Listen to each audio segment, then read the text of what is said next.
আজকের যে কর্মসূচি ছিল আমরা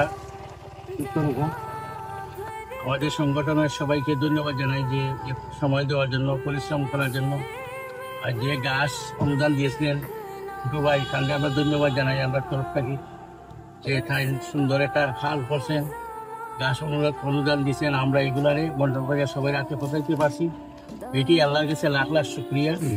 সংগঠনের যারা সময় দিচ্ছেন ওনার কাছে আমি কৃতজ্ঞ যে সুন্দর পরিবেশে আমাদের আজকের যে বৃক্ষরোপণটা সুন্দরভাবে আমাদের শেষ হয়েছে।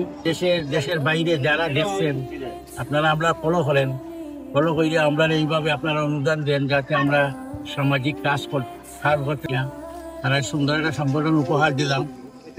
তারা সময় আসতে তারা চালাইব, আপনারা সহযোগিতা করতে দেশের বাইরে যারা আছে সবাই দীর্ঘাতি কামনা করি। আসসালামু আলাইকুম ওয়া রাহমাতুল্লাহ।